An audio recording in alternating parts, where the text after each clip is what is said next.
couple of announcements before we start. Again, I'm going to repeat about the parking. If you park in the back lot, we do need you to move your car, please, because you will get towed.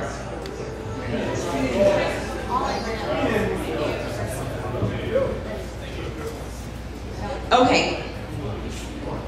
So let me tell you a little bit about 1 Million Cups. Do we have any first-timers here today? Okay, three newbies? Awesome. Thank you. Welcome to our group, our community. So let me tell you a little bit about what this is, to give you the rundown. We basically have two presenters that come on stage, and they have 6 minutes each to present, and then we have 15 minutes of Q&A. What is 1 Million Cups all about? It started 5 years ago, and it started out of Kansas from the Kauffman Foundation, which is also a nonprofit.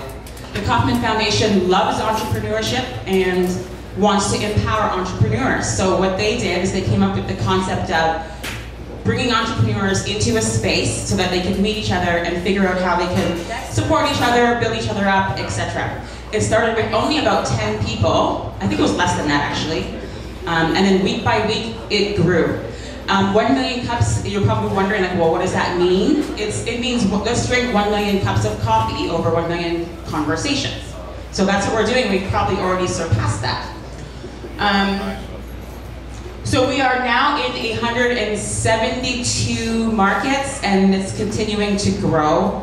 If you have interest in launching your own, there is opportunity to do that, as long as it's not in the same city that there already is one that exists. We do have an app, so check in. You can also check in at the front desk. If you are not part of our community, you can check in there. We'll make sure that you get our newsletter. The app allows you to connect with other entrepreneurs, not just in Dallas, but in other 1MC communities. So today's presenters, we have OlightO and LocalEyes by Light and Var. Our first presenter, actually both of these companies have been on our stage previously. Have any of you heard them speak before? No? Okay, so it'll feel like the first time for all of us. They do have updates, so it feels like the first presentation probably for them too. I welcome Ginny to the stage with OlightO. Give her a warm welcome by standing up and giving a round of applause, please. Thank you, thank you, thank you. Thank you.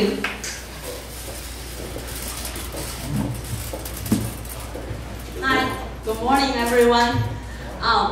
Today I'm here to present our new entrepreneur or startup at the company name called OlightO.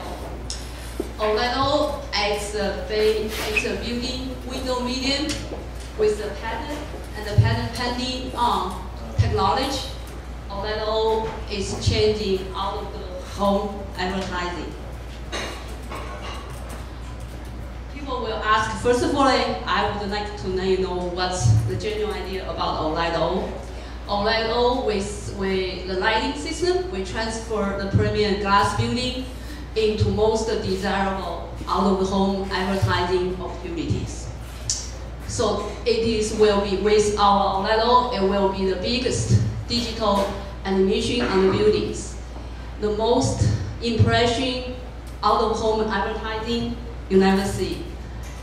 And we can do irregular shape or 3D, whatever you can imagine on the buildings. Also, this advertising is not just advertising on your drive on the billboard. It's become part of the city scene for people to enjoy. We did one in downtown Dallas on Draper's Building, and everybody in downtown told me it's amazing, Jenny. So then the other things is our next step. We have out of home. Like right now, out-of-home advertising is offline. We can bring the offline into the online advertising. Also, those online advertising can be trackable according to our business proposal. So, first of all, let me talk about the problems we face today. The problem we face for the OOH advertising is high cost. Everybody familiar with New York Times Square. See how many digital advertising over there. I bet each of them is over $1 million to build. And give you example of the one arena. Those digital billboards in Las Vegas, you can find online, it costs $19 million to build. And the size is 11,000 square feet. So it's a high cost and low space, because if anybody right now got $1 million, $10 million, says I want to build a sign on the high traffic area, 35, 75 downtown Dallas, no, you not get approved by the city. No matter how much money you get. Those are desirable area, it's a high traffic area where the space already taken. Okay, solutions. Our solution very easy. We have a simple construction-free installation with OlightO and any building windows you want. Okay, let's talk the problem we have one by one. Then our solution is one by one. The first of all, you probably everybody knows, build a digital display on the building or whatever on the driveway. Digital billboard. It's intensive, expensive, both time and money. Our solution is very simple. Our installation will be 90% less than today's digital billboard construction. And the other one is we have I'm sorry, I can't read it. The government regulation on the outside sign. So everybody faces that problem because the sign, if you build any sign, you have to get a city proof, city permit. However, our lighting display is not subject to any government regulation today because what we have an interior lighting, and our lighting is no construction. We just use regular electricity socket. So we did that. So we consulting all the city, we get an answer says, so we don't need a city permit. And also we did a couple of the project and we validate our concept. The third one is like we all know it's right now no space available for any signs, any digital signs on the highway in the city. However, we can do any buildings on the highways, along the highways in the cities, which in the desirable locations, it's available to us. The other things we have are, our next step is we want to build the planning form because our digital display will be worldwide. We can have a website planning form to build, which allow the people to book the advertising space online. So then we can resolve today's problem is like a lot of the advertising have multiple agents involved for the price. So we can learn from Airbnb or the Uber's business concept. So this is our next step solutions, like we can build the web planning form to show all the advertising worldwide on the buildings. Then people can reserve the advertising space online, or even though you can see the advertising, you can click and see the YouTube video, and even more, and all those videos shared through the social media can be trackable. Okay, I already explained all the solutions. Thank you. So this is the source we got from the OAAA organization. It shows 2017's out-of-home signs available in the United States. And most of all of the designs are permanent installed. Our sign can be considered as a temporary. Your time is up. Thank you. Yes. All right, so you'll stay up there with that mic. Now we're going to do the question and answer session. Yes. So we have 15 minutes of Q&A, and so start thinking of your questions that you want to ask.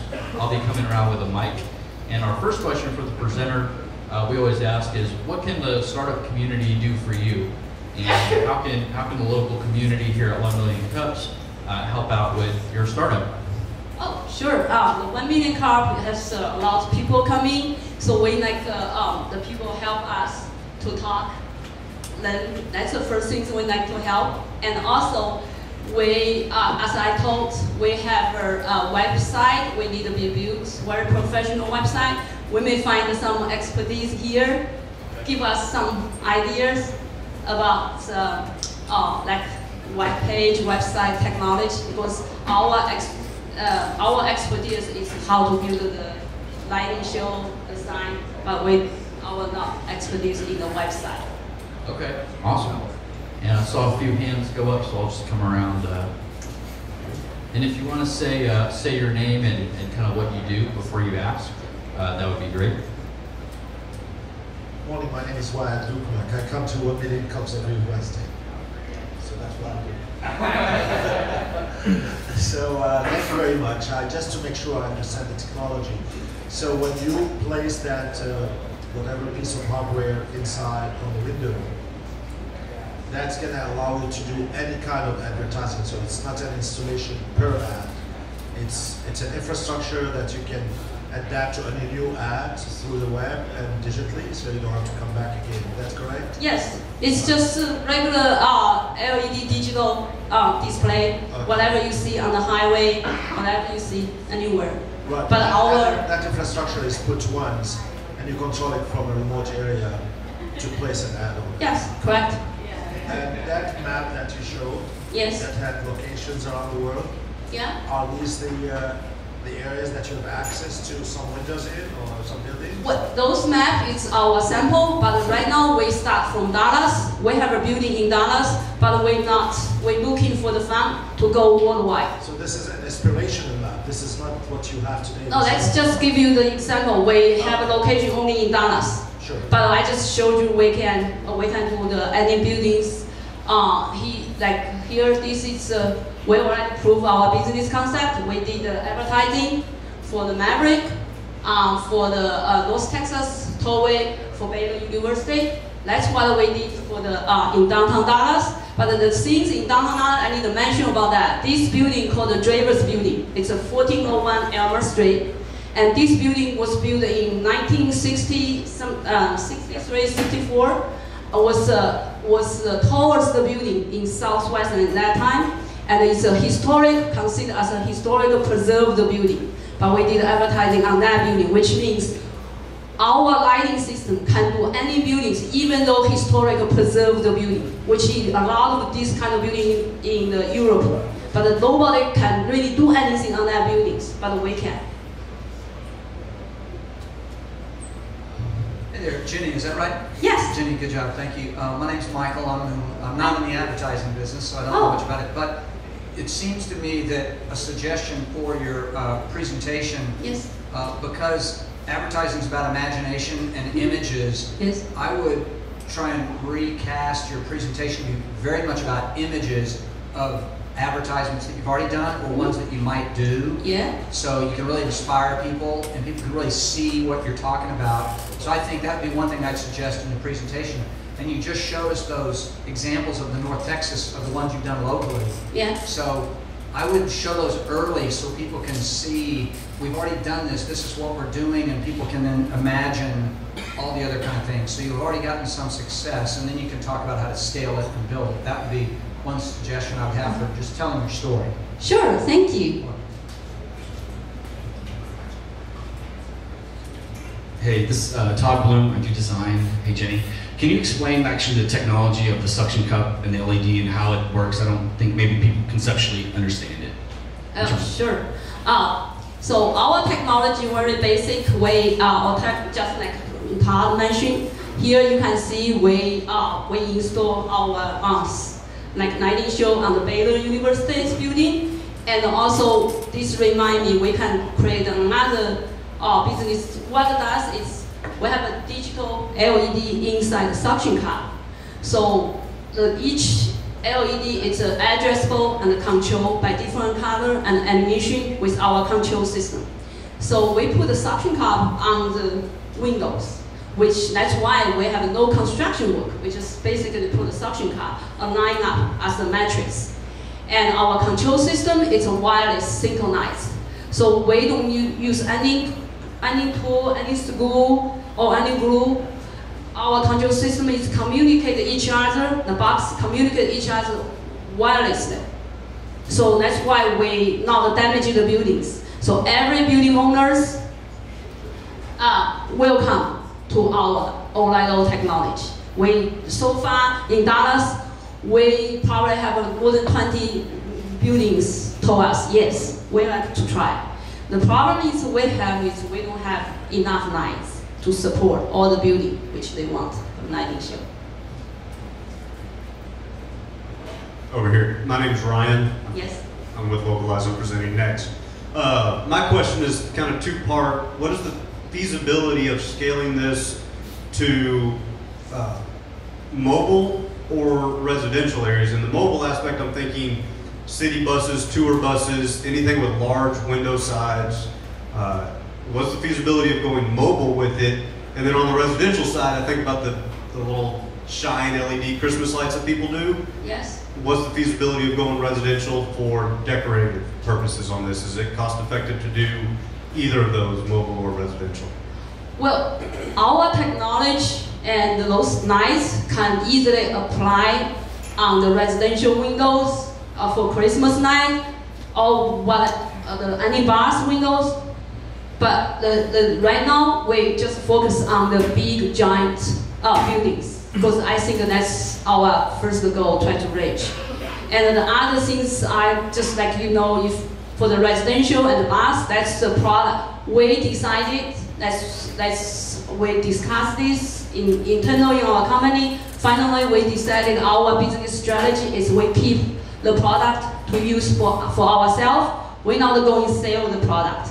So if you go to residential or whatever you say, the mobile bus, then that means we have to sell the product to the residential, but our product is not for sale. Our product is only keep for us to use, provide service.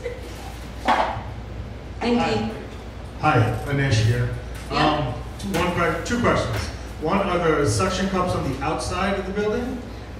And if so, how do you deal with window cleaners? No, our suction cup is not outside the building. We place suction cup inside, face out. The light face out, but it's stay inside. How do you deal with random employees just messing with it on their coffee breaks and stuff? Pardon me? How do you deal with I know this is what I would do is if I see some suction cups there, I'm just an idiot and I'll go mess with it. Pull a couple off here and there. You get very good questions. However, I just told you the fact. The fact is we put the suction cup on the buildings. The Baylor University, the Drivers Building, the Reagan Center, in around the 35. We prove that nobody touched it. We put just a little very simple the yellow yellow stripe there across the window says caution. Then nobody touched it. And even though I told you the very funny story on the AA2A building, those Stevens Freeway, the Reagan Road. We have a big giant display under there. The 5th floor. We use 18 windows around that floor. That room is a conference room, and also I noticed that Thanksgiving, Christmas, that room is reserved for all kind of people, for all kind of events, parties. One time I went to that room, I see they have a parties for the kids, from 5 years old to teenagers. Nobody touched the windows, the lights. Let's prove what are your questions? The fact. So I was amazed. I talked with the building owners. I said, John, did you notice that you got a lot of parties in that room, but however, nobody touched our lights? John said, yes, he noticed that. Hi, thanks so much for your presentation. My name is Harry Kennedy. I'm an engineer of STEM Education Storefront. Yes. First question is a two-parter. Are the suction cups battery powered or line powered? Oh, the suction cup is powered by the 5-volt DC, but we have a power transform. We just use regular 9 power. Okay. Yeah. So what does that look like from a brightness and wattage perspective of energy cost? what does that look like from that test case? Because all those suction cups, they're probably throwing off some watts of power. Do you see a large energy cost spike or a heat spike that in the places because of that? That's not happen because we use LED very no energy limited, and the fact is we have over 10,000 suction cups on the driver's building from November until now, lights up every day, 24 hours a day. No single suction cup fail, and if you touch the suctions, you don't even feel the heat. And that's even during the day, the brightness? Because Yeah. it's usually a trade-off. Yeah, it's 24 hours a day. Okay, thank you very much. You're welcome. All right, we've got time for one or two more.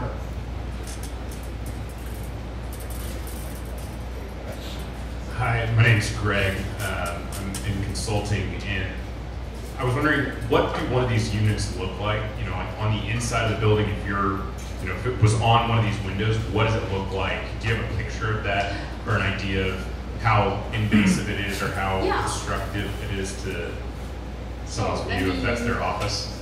Let me show you if I have see this one, the one from the Baylor's University. You can see the pictures. That's from inside to out. You still see the blue sky. And another one, it's on Driver's Building, downtown Dallas. You see, if you see through from inside to outside, it's not block your view.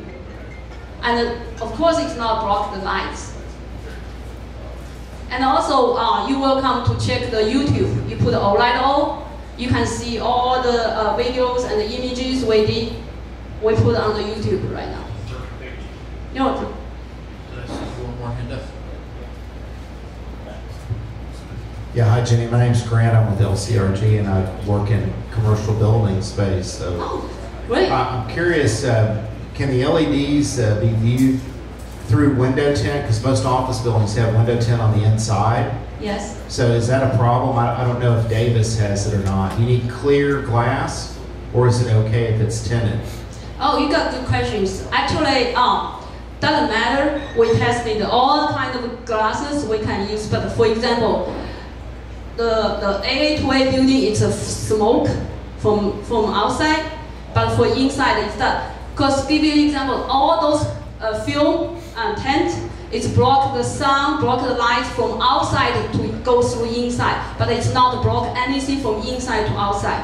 Simple answer is like you sit in your car, you can see outside clearly, but nobody, you got private windows, but nobody can see whatever you inside, because see from outside to inside you can see it. Inside to outside is clear. So our lights is placed inside, goes through outside. So no matter what kind of buildings, it's not block our light. All right, thank you so much. Let's give her one more round of applause. Thank you.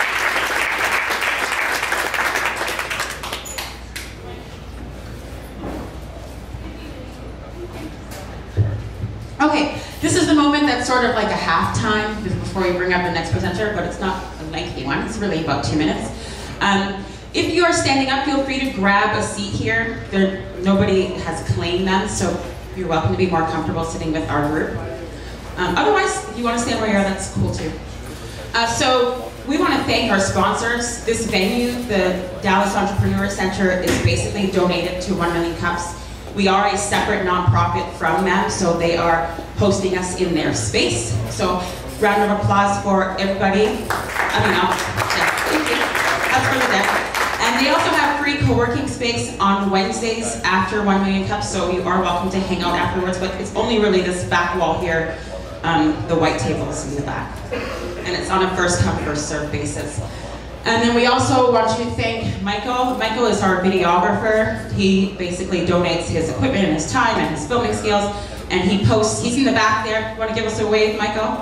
Thank you, Michael. So he videos the content and gets it up on the 1 Million Cups website. So if you ever miss a session, you are welcome to go there and watch or rewatch. We also want to thank Kurtu. They bring us these nice pastries week to week. Sometimes he's not with us and then I really miss him. Thank you, Marcia. And then we also want to thank our coffee sponsor. This event really can't happen without coffee because it's about drinking coffee and talking with coffee. So thank you so much. And that's going to Loveland Commercial Realty Group. And we have Michael with us standing beside the coffee. So thank you, Michael, for coming in. Grant is also here, his boss in the back. Want to give us a wave there, Grant? Thank you so much. So if you have questions about what they do, you can speak with them. And this is the minute that I will repeat that is your sponsor message. We help your company find office and industrial space in and around the Dallas area. Thank you. Thank you. So now is the next presenter coming to the stage. We welcome Ryan Appel, and Ryan is back returning with his app from Light and Var.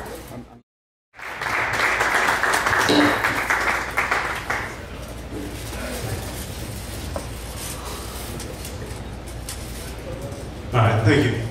Had to get my timer set up. Good morning, my name is Ryan Opel. I'm with LocalEyes by Light and Var. I want to start out by first thanking the deck for hosting this. This is such a cool space here.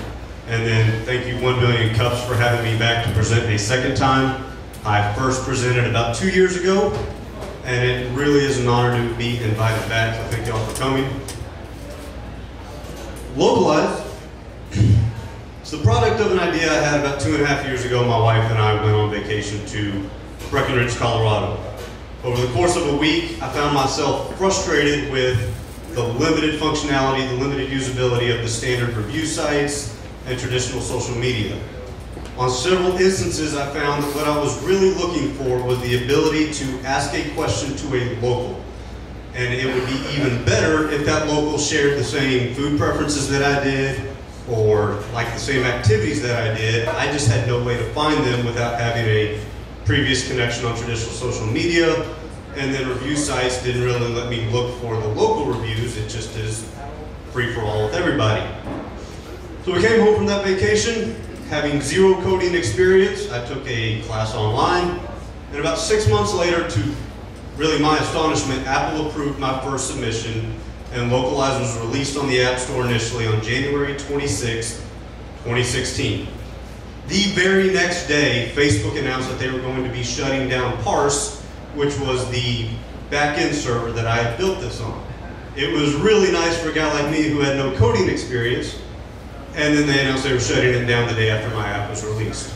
At the same time, my wife was 4 months pregnant with our first, and I was and still am working a normal, regular job. I'm a helicopter pilot with CareFlight EMS Helicopter Services. So with all that going on, I kind of shelved the project. It had been kind of a pet project to begin with, and I put it on the back burner. A year later, Facebook shut down Parse and the app died. So fast forward to about 6 months ago, and a couple things have happened. I mentioned Yelp and Google, other review sites. Well, Yelp implemented a ask a question function. That is right there. And then I found their chat service, but it's buried deep in their settings, and there's really no way to filter the chat on Yelp. Then Google came out with local guides. So I see these things happen, I'm like, maybe I should give this one more legitimate shot. There seems to be a demand from the big guys for this local kind of information. So thanks to Volkswagen for having to buy back my diesel and giving me a little additional cash to work with. I set aside a small budget. I went and found a contract developer, and I said, here is my amateur app. Can you make this clean and up and running again? It had been 1.5 years, so all the software, the Swift language had been updated. I still needed a back-end server, and I realized I needed professional help, so I found a contract developer, and we rebuilt it at an MVP level. So right now it's just that minimally viable product, and when you open the app, it shows you your current location, and then it shows you the locals nearby. So these are people who have identified themselves as local to the area you're in. It then allows you to ask them a question. So if you go on vacation and you know your buddy lives in Breckenridge, you would text them and say, hey, where's the good place to go this week for dinner? What's the local trail conditions like? But if you don't know anyone in the area, now you can ask that same question to a local who has that information. The other thing I started to do is I started to talk to the local businesses around my area. What I found is, when I say bad business practice, I asked people in the local area, what's your relationship like with Yelp?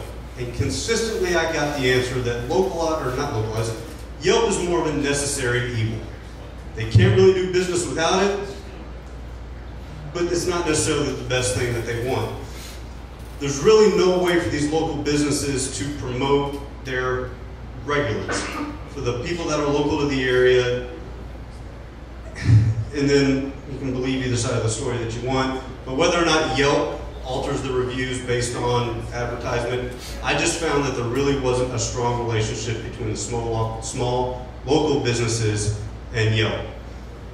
Also, whether it's Yelp, Google reviews, traditional social media, the review sites focus on the business first, and I'm more interested in the area and the people. I'm much more interested in talking to a local in the area than I am reading the reviews of 1,000 people who come through one time on vacation and don't know the area as well. And then beyond that, I'm interested in information beyond the basic businesses, and I want to know more about the area. What activities are there to do? Go beyond the restaurants and the businesses.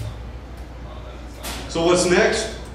Well, I mentioned I got the developer. We rebuilt it up to the MVP, but to really make it functional, it needs to be developed further.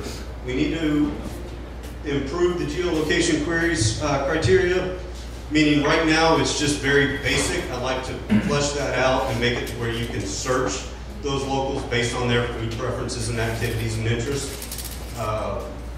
Need to improve the user profile. I'd like to implement some kind of user rating so that you know which locals are trustworthy. And then finally, I'm not a developer, I'm not a marketer. If I'm going to take this pet project and go further, I really need a team that can do that better than I can. I'm just a helicopter pilot. I don't do marketing and user-based growth. So those are really the next steps. And of course, the financial and business development is where I really need the help. Thank you again, 1 million cups. Thank you there.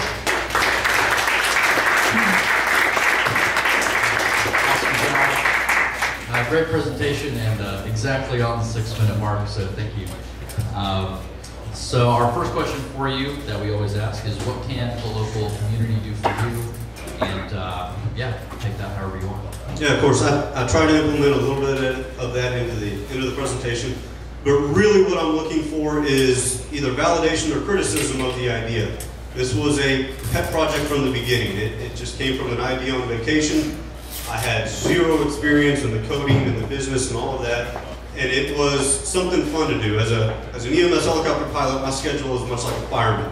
7 days on, 7 days off, 12-hour shifts at the station. I had a lot of free time before baby, and I recently changed the job description. I'm now one of the instructor pilots, so I have much more of a 9 to 5. So it was nice when I had all that free time and it was something to do and something to work on. Now it's that point where I need to make a decision. Is this going to be something to pursue, or is it something to say, hey, that was a fun little pet project and put it off to the side? But in order to make that decision, I need information from the community. What flaws do you see? What advantages do you see? Basic feedback from the community. Awesome. I think you've come to the right place. Okay. All right. I see a lot of hands up. I'm going to try to get to all the new hands. Hi. First of all, kudos for going and trying to learn how to code and acknowledging that you need help and trying to get a team together. I think that is a very good approach. If I may, I think that the approach of asking the community what is wrong, it might not be the right approach. I mean, who's going to tell you if you're interested or not are going to be your customers? We can tell you if it is a market need for us. So the market validation comes from the market, right? So, you know, if you think that vendors really need different tools, you should go and ask them. What are your pain points? So what is not Yelp satisfying your needs? So they are going to be the ones to tell you, okay, yeah, Yelp sucks, but it's okay, or we desperately need something else. And I would be the market needs from there. Secondly, is when Google, when Facebook shut down Parse, they gave you a full year just to work on the app. Why you didn't keep working on that? So, very good points, a very good question. The first point, I agree. In order to get the feedback, you got to go to the users. But in order to get to the users, that's where the marketing aspect comes in. And I don't even know where to begin with the users. I've asked my local businesses, and that's where I get the feedback about that unnecessary evil that Yelp is. But as far as travelers, people that travel often, or the people that would use it, I'm looking for people with experience on how do you reach that demographic. I've gotten on some discussion boards, but that's a whole separate culture in and of itself. So I'm working on it, but I agree, y'all aren't going to be the end users, but y'all might have an idea on where to go to get that feedback. And you're 100% correct. Facebook gave me 1 year to do it. And it's going to sound like an excuse, and that's what it is. We were pregnant. I was looking at doing a job change. And honestly, after 6 months of going from zero coding to app, I took a break. I was tired. I was a little bit burned out. I said, I'll come back to it. And of course, I never did, because every time I looked at the SDK that they had put out, and even the step-by-step instructions that they gave to migrate the database over to a different database was so far over my head that I essentially looked at it and was like, I'm going to need help. I'll get to it. Baby got born, changed the job. And then it wasn't until about 6 months ago that I really realized, hey, I'm still thinking about this. I really need to give it a good shot. And I was able to save up a little bit of money over that time to go get a professional help. Thank you. And you just said some of what I was going to be asking about. When you said it that you got tired, for example, after 6 months. So certainly you need a team. You do need to do some primary market research to inspire. Even the MVP, I don't know if it was only inspired by yours and your wife's experience when you were traveling. But you do need, even at the MVP level, some input from the market to make it worthwhile a customer acquisition effort. But my question is, speaking about customer acquisition, there will be costs around that. What is your business model? What's your forecast, if any? Have you put anything in place? Have you envisioned any business model, or if you go to market from an approach as well as a monetization of that app? The business plan is essentially, I wanted to create the tool for people to use, and the customers would validate it or they wouldn't. If the customers validate it and the user base grows, then I can go to the local businesses and say, your relationship with Yelp is good, bad, whatever, but you're limited to reviews only. This is an opportunity for those regulars who come to you to recommend you. Because as a local, I may or may not review my favorite places, and if I do, I may only review it once. But I may recommend that place 20 times to friends, family, people I meet that are traveling. This is an opportunity where people who are actively looking for a recommendation to go to those who are most suited to give a recommendation. So I would go to the local businesses and say, here's your opportunity for your regulars to promote your business more than once, as they would with a review. And ultimately, I do think there's an opportunity for monetization from the business level, where as a business, they could pay either a premium fee or a premium membership that would allow them to respond to recommendations on a priority level. So if I go back to Breckenridge and I'm looking for trivia night at a bar with local craft beer, those bars can respond back and say, hey, we've got trivia night on Wednesday. We've got 4 different breweries that are local to our area, and if you mention we recommended you on this app, we'll give you the first beer free. So it's that opportunity for the businesses to have direct interaction with the customers who are actively looking for it. Because right now, if I want to find that out, I got to look up the 4 different bars, call each one of them individually, and I may stop at the first one if I get an okay answer, when number 4 might have given me a better answer. But because of the work that's involved, I might stop ahead. Ultimately, that's where the business model comes in, or I make it big enough and the user base gets big enough that Yelp or Google or someone wants to buy it out, and that would be fine with me. Ryan, my name is Muthu. I'm part of a product engineering consulting startup. How do you, my question is, I have the exact same problem. I have faced this problem when I travel a lot. I normally use Twitter, you just ask and someone answers. So how do you think this service is different from someone asking this question in Twitter? The big differentiating factor for me was whether it's a review site or whether it's traditional social media or the standard question and answer, like a discussion board, the person asking the question is dependent on those people looking at it. And And I may know a lot about my local area, but I'm not necessarily that active on the discussion boards. I mean, I enjoy hiking and cycling and running and dogs and good food and craft beer. I don't get on 6 different discussion boards every day. And just in cycling alone, I can name off about 20 discussion boards. What are the chances that the person who's best suited to answer your question is looking at that specific discussion board? My idea with this was, you're in a location, the people are there, how do you find the right person to answer your question? And you're in the area, this allows you to search for those locals based on those interest level, those areas of interest, those food preferences. Again, it comes back to, I'm more interested in finding the right person to answer the question.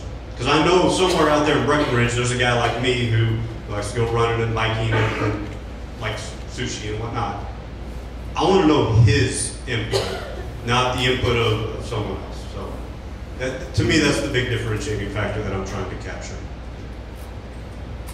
Hey Ryan, thanks for presenting today. And because you have talked numerous times about this being when you're on the road or traveling, so have you thought about trying to get some expertise from the travel industry to be an advisor, domain experts to help continue to build out this and validate the solution and go from there? Yes. To answer your question shortly, I've thought about it, and one of the first things that I tried doing was reaching out to local visitor centers. Because in my mind, a visitor center really is what you're looking for. If you go travel, you go to the visitor center and you ask them the questions. But now you're narrowing your search focus to just the people at that visitor center or what information is there. So I've reached out to visitor centers, but this is where I really need help because I don't know the right approach. And so I'm looking for, a network of people, someone who's dealt with the travel industry and knows what the incentives are, what are the right questions, what's the right way to get your foot in the door with these travel agencies. Because to me it makes sense, if I was a visitor center, I would want to expand my reach. And if that meant that everyone in the local area could answer a visitor center question, it could get redirected back to the visitor center or whatever. But yes, short answer, I've thought about it. Long answer is I need help in how to approach those visitor centers in the travel industry. Hi, I'm Gigi. I like the idea. I like local, small business type of restaurants, establishments, things like that. I think kind of focusing on travelers, you may be losing a bit of clientele because you also have like new implants and people who are moving to different cities who also want to get to know that kind of small town, home cooking type things. There is a company in Oklahoma, I recently moved from Oklahoma, and it's called Keep It Local OKC. And what they do is they focus on all of the small businesses in the town. And when you go visit those businesses, you get points, and you're able to use the points at different businesses. I think that would be a good idea. Someone was talking about business model. That's a good way to kind of get people acclimated to things in Dallas. And you're not only focusing on travelers, but you also have kind of the people here who may be looking for, oh, where's somewhere I can go get this to stay with this, that, and the other. So you're not only selling it to just travelers, you're focusing it here in Dallas and getting those people who are moving here from, say, California, all the places they're moving, they can get acclimated to the city, and as you build Dallas, then you're able to get to another city. And maybe if you have your app, I'm visiting, or I'm from Dallas, I've gained all these points visiting these restaurants here. Now I can go to Colorado and use my points at these breweries. So that may be something to think about, other than making the businesses pay to be on your platform, whatever. Have some type of other incentives that's bringing people in, and also focus on people who are currently in the city, not just travelers. I'm glad you said that because, yeah, I focus, because of the way that the idea was spawned, I focus on that travel aspect. But the same thing applies with me being from Dallas. As soon as I go west of 360, I might as well be traveling. It's foreign country to me, and it doesn't have to be traveling. It could be new implants or just getting outside of your local neighborhood. I know my wife uses Nextdoor daily just to look at the local gossip, and that's great. But as soon as you get outside of your immediate adjoining neighborhoods, you're in foreign territory. And I focus on the travel aspect, but really, you're 100% correct. It could be transplants, or it could be locals just getting outside of their neighborhood. And as far as the point system, I'm glad you brought that up as well, because yeah, there is the idea of the premium membership for the businesses, but there's a reciprocal relationship to me that in my mind makes sense, where I've got my local sandwich shop that I go to for lunch 3 times a week, and then I could recommend it infinite number of times. And if they were able to see, hey Ryan, I see you've recommended us 20 times this month, here's a free sandwich. There's that incentive, and it could be points-based or recommendation-based. But that goes beyond my ability as a developer to implement those things. So I love the idea. I would love to be able to implement it. I'm going to need the help to do so. Do that. Awesome. Unfortunately, that's all the time we have. I know there's some more hands, so if you guys still have some questions you want to ask, please do stick around afterwards to chat with Ryan. And with that, we'll give Ryan one more round of applause, and thank you.